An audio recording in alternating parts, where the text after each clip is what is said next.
Finally, the beast had arrived, barging itself through, knocking the trees down in its path.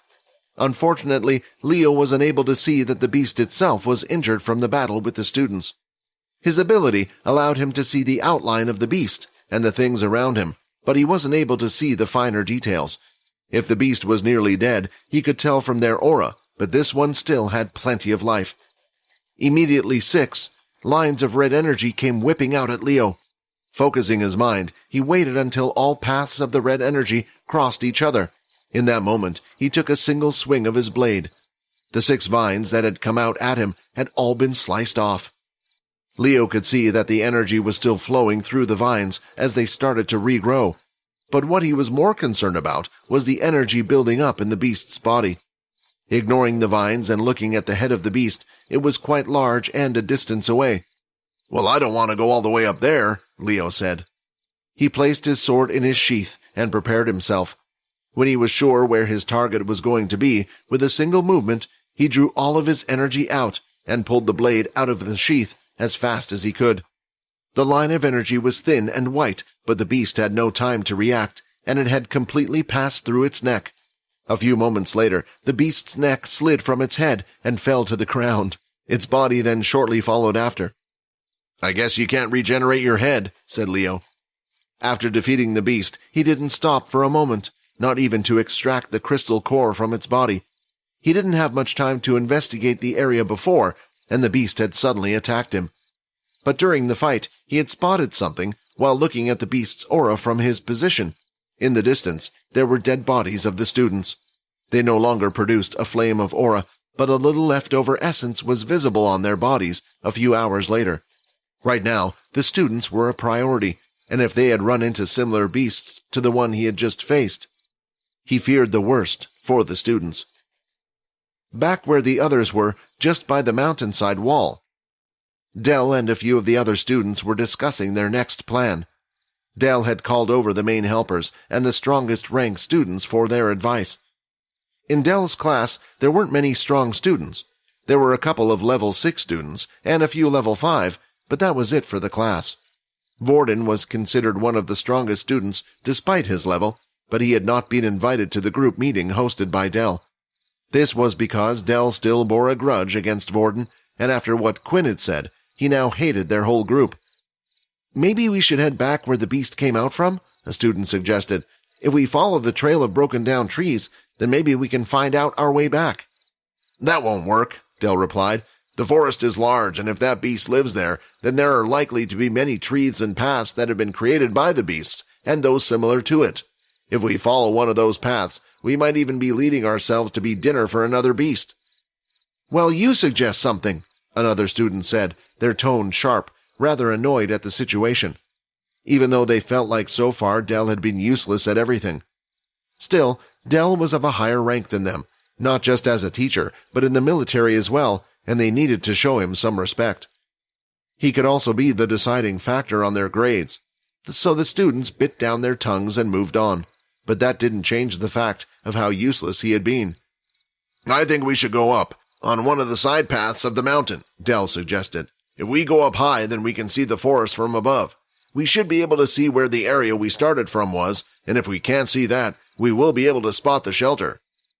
It wasn't a bad idea, but after encountering such a dangerous beast, the idea of going further into the unknown was frightening for them. Still, with the only other idea already shot down by the teacher, what choice did they have? The students were told to inform the others of the plan, as each group made sure they had their supplies, and started to head out. "This is so stupid," Sia complained. "We should at least stay here for a while and wait. Maybe another group or the sergeant will come and find us. If you're lost, you're meant to stay still." "Well, I think we're just climbing the mountain to see where we are. Then we'll probably head back down," Layla explained. "I still think we should wait a little bit before doing anything," Sia replied.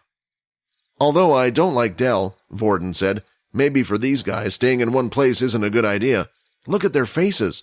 Now they are moving and it's making them forget about what happened.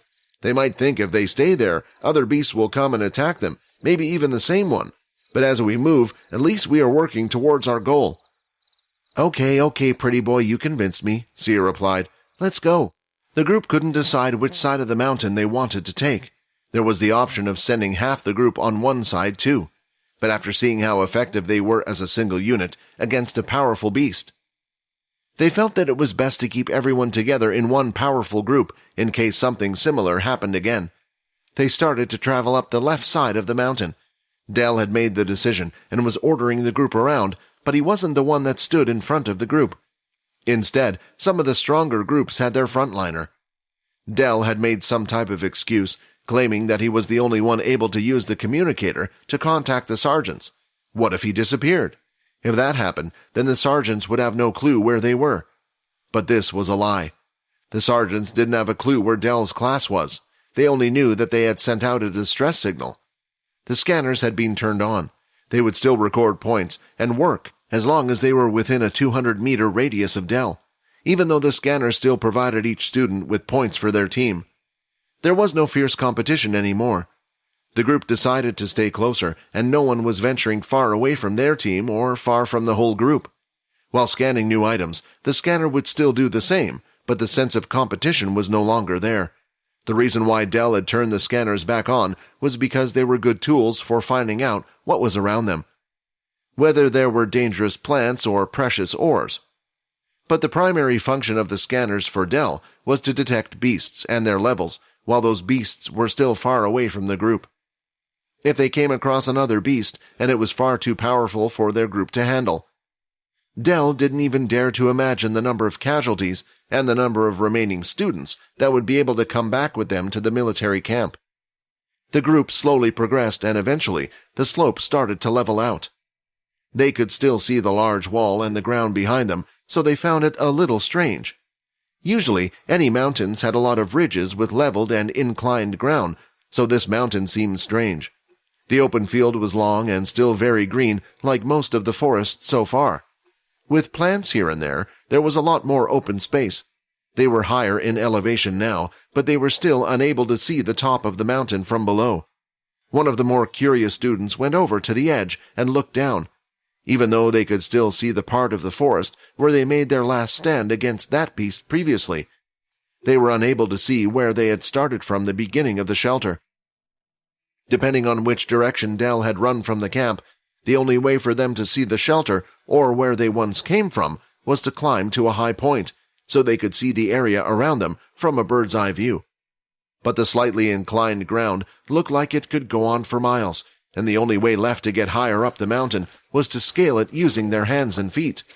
But that wouldn't be a possible option for their group. Hi, Quinn here. Wondering what happens next? If you want to jump the queue and unleash all episodes, click on the link here and install the Pocket FM app.